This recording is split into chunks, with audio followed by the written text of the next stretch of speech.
This is absolutely disturbing, and if you can't see the light after this video, I don't know what to tell you.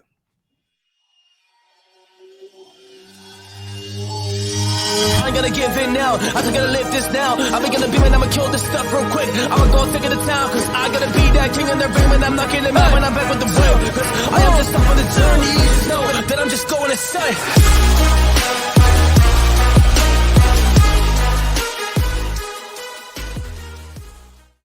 Warriors, rise. Grand Rising, good evening, Warriors all over the world. I'm just going to jump right into it today because this video and what Brad Garlinghouse said yesterday hits me personally and at home. I have so much knowledge and information on what Brad Garlinghouse frustration on Twitter was all about. First of all, as we always do, an attitude of gratitude. And the only reason I do these videos is to share information of the 8 to 9 hours a day of research I do and our Good Morning Crypto Show does to bring you information to make an informed decision. I think we all know whoever controls the information or the money controls the information, controls the people. But I'm going to show you from an interpersonal level how crazy this Ripple SEC case is. It's either we're all being played. This is the only thing. We're all being played behind the scenes, or Ripple XRP is that fucking powerful. Straight up, that fucking powerful. And I think it's the latter. I think XRP and Ripple is that powerful. That's why they threw out the case against Ripple on December 20th, 2020. And I'm willing to make that bet. That's how I do my investing. I invest in companies. I do not invest in crypto. I invest in leadership teams. I invest in the marketing.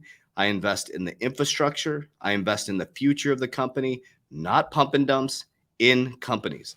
So I'm going to show you, I'm really fired up about this one today. Okay, so Brad Garlinghouse came, and this one hits me. I'm going to bring my mic a little bit closer because I want to really talk to you guys, and I'm looking at my screen up here. Take a deep breath because this one hits close to home for me. Many of you may know that I'm going to share as much as I can share, okay? But I'm telling you, I have a lot of information on this right here. So on December 22nd, 2022, Wells Fargo scandal deserves more scrutiny, Ripple CEO says, okay? And I'm going to read the tweet, and I'm going to try to share as much information as I can. And I'm going to share with you from a very interpersonal. With this one, there's one that finally just got me emotional. This is it, because this is why I'm doing what I'm doing. And thank you, Brad, for putting this out. This is why I'm doing. I was part of this bank that he's speaking of. I was there during this time. I saw it with my own eyes. And it's exactly why I'm doing the YouTube channel. It's exactly why I'm on the mission of freedom. It's exactly why I've completely changed my financial freedom and wealth, because the banks do not teach financial education. They're here to dam up your money. They're here to take your money. They're here to exploit your money, and they're here to grow your money so they can make money. We don't teach people how to thrive. We teach them how to survive. So Brad Garlinghouse put out this tweet. Okay, it says the world is appropriately outraged at Sam Bankman-Fried and FTX fraud. But when Wells Fargo mismanages billions in customer funds as well, it barely is a blip on the radar. Food for thought. And it has a little this meme here. It says, but Wells Fargo illegal activity. We only care about FTX. Okay.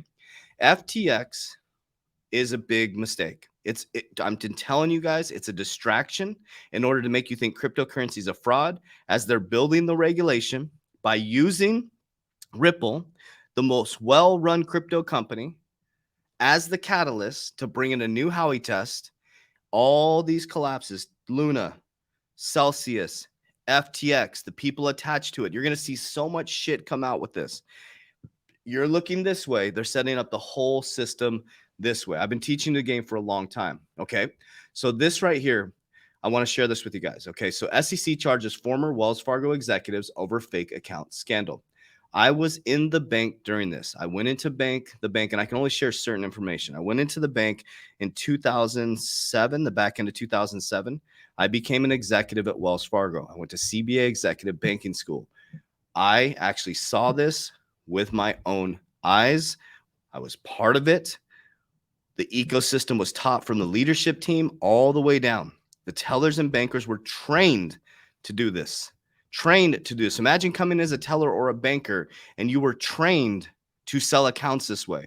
You don't know better. If you go to a gas station and they tell you this is how the system and process works, but there's certain people that started questioning the system and saying this doesn't seem right. And this is the what happens to people like this. Okay, let me show you what happens to people like this. Let's scroll down a little bit. Okay, now remember, these people are connected.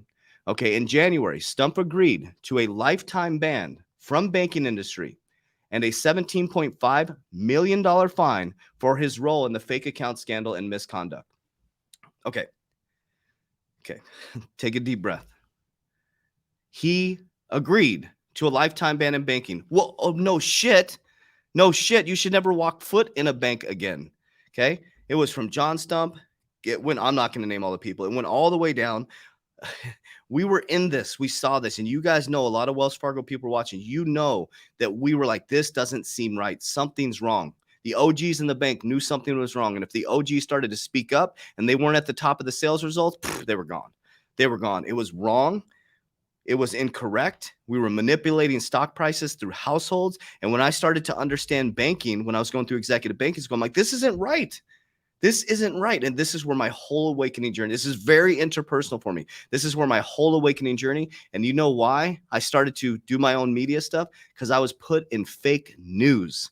And I can't even go into that part. I've been put in fake news twice in my life. Verified that it was not what happened. This just happened with Business Insider. I did my press release. You guys saw it. Business Insider reached out to me. Said, hey, we're going to put you in this thing. They put me in an article being paid for crypto. I've never been paid by a crypto company. They still put me in the article. I did that press release for you guys. Do not believe the news. Number two, they said I make tons of money off merch. We lose money off our merch, guys. We lose money off our merch. We pay to sell our merch. Okay. They're like, oh, he has a Warrior Academy where he makes millions. Yes, we have $1 million Warrior Academy. We've been working 5 years, 19 hours a day to build our Warrior Academy. Absolutely. We have a business. We have multiple companies. I gave them everything. I showed them my executive banking degree. I showed them my graduation thing. They didn't put any of that in the article. None of it. A little blurb that says he has banking experience. That was it. It's fake news, fake news, fake news. All the news is to distract you. That's what I'm trying to show you. This is where the passion comes from me. Because I know the game. I could sit here. A lot of these YouTubers say, oh, they have inside information. I have inside information, guys. But I'm not going to sit here and tout on every video that, oh, I have an insight. I know what's coming. That's bullshit. I know what's coming. I understand what's coming. I was part of this type of stuff. I saw the manipulation. I saw the manipulating stock prices. It didn't feel right. I was making a ton of money. And I was like, this doesn't feel right. So I walked away from banking in 2017 to start my journey. Got the shit kicked out of me building this business. I spent over $1 million. If you take the sale of my home, that's now worth over close to $1 million, selling my home, my 401k, everything to invest in the company to grow it, to help people worldwide. I lost everything building this. My passion comes from this. And I feel Brad Garlinghouse at a very deep level with this. Because executives like this walk away with a $17.5 million fine. Do you know how much money this man got paid? Do you know how much money he has in stocks? Do you know how much money he got paid over that tenure for manipulating and stealing billions of dollars from clients at our bank? But this, FTX, let's go into this. This gentleman, Gary Gensler, who was put in charge of the SEC for this whole circus that's going on. He says, until crypto platforms comply with time-tested security laws, risk to investors will persist.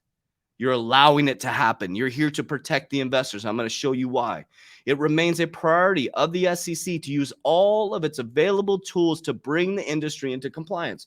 Okay, Gary, you're head of the SEC. You're here to protect the investors. That's what you're saying from a leadership level. Let's see what's actually happening. Well, we know the SEC in 2020, December 2020, 2 days ago, in 2020, charges Ripple with $1.3 billion in unregistered security offering. Okay, this has been going on for 24 months. Do you see how quickly they're acting on the FTX case? 24 months. Ripple investors have been held hostage when Dubai right now is using XRP to do real estate transactions. That doesn't sound like a security to me. This is all by design, fam. Okay, again, let's go back. This is what Brad's talking about. He gets a $17 million fine, and he can't work in banking anymore. Boo hoo! He was about to retire. That's what he gets for taking billions from customers. Billions. Okay. U.S. lawmakers call an SEC chair, Gary Gensler, to testify about his crypto regulatory failure. Nothing's going to happen to him. Nothing's going to happen to him. Nothing's going to happen to him. Okay. SEC chairman Gary Gensler meets with the head of FTX months before the collapse. Months before the collapse. Okay. The SEC admits that FTX customers' assets were used to bail out BlockFi, where the customers' assets funneled to the SEC to make payments of $100 million SEC BlockFi settlement. SEC admits that they got paid by BlockFi, by FTX money, customers' money. Is this sinking into you guys? And then here's the caveat and why the frustration is so big for me. I love John Deaton. Love this dude. I met him personally, on live or whatever, and he's a great human being. Gary Gensler refuses to meet with 69,000 XRP holders caught in the crossfire of SEC Ripple case. He wouldn't meet with crypto companies last year. He won't meet with Congress, but he meets seven times with the companies that control 90% of his wealth, and he meets with FTX 6 months before the collapse of FTX.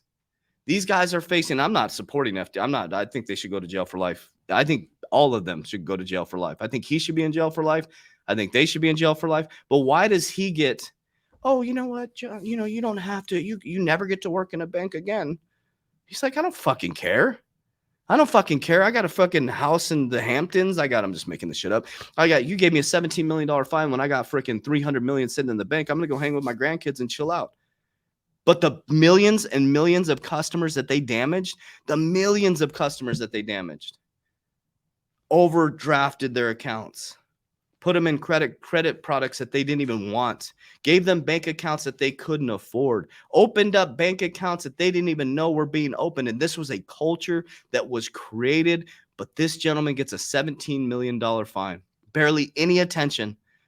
In 2020, during the COVID, this thing popped. I didn't even know this. This was happening for a long time. Finally in 2020, as all the distractions, boom, here's a $17 million fine. Shh. Wells Fargo got like $1 billion fine. Shh. That's like a drop in the hat, guys. A drop in the hat. So that's my whole thing, is here to show you the game so you can't be played. You're all being played. Either we're being played by the SEC working with Ripple, and this was to bring in a new Howey test, or Brad Garlinghouse is being genuine with this. It sounds like he is, or they're playing us. I don't know. I'm going to go on the side of Brad Garlinghouse being genuine and be genuinely pissed, because this is holding back XRP. This is holding back Ripple.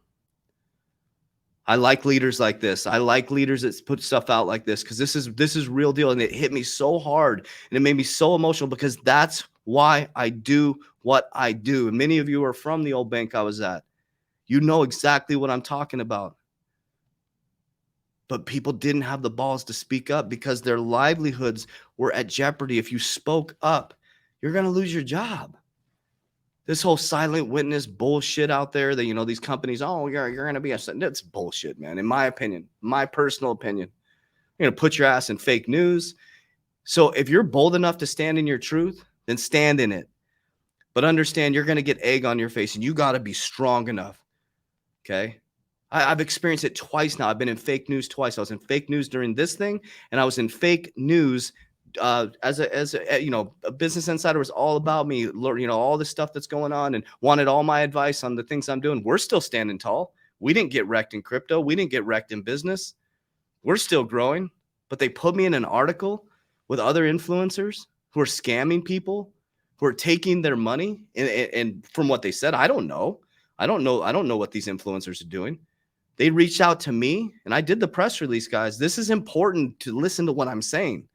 I sent them back a detailed email, my CBA executive banking certificate, showed them which graduating class, showed them how much we make on merch. We hardly make any merch. I said, yes, we do make $1 million with our Warrior Academy. Over 5,000 warriors. I said, try to find a bad review online. Try to find one bad review. You would think over 5,000 people, you would have one bad review. One bad review, someone said our bathroom was dirty. And that's bullshit. It's very clean. So the point behind all of this is don't believe the bullshit. Get some discernment. Learn to get out of here and down into here. That's what this is all about for me. So I don't know how this video is going to be taken, but I'll tell you what, warriors, this is why I do what I do. And yes, I'm building companies. I'm building $1 million companies. I'm going to become a billionaire. And here's why. Because the resources that come with the economic system and believing in God and following the life of Jesus and having good intentions with honesty and uncompromising belief systems, I can help a lot of people with resources.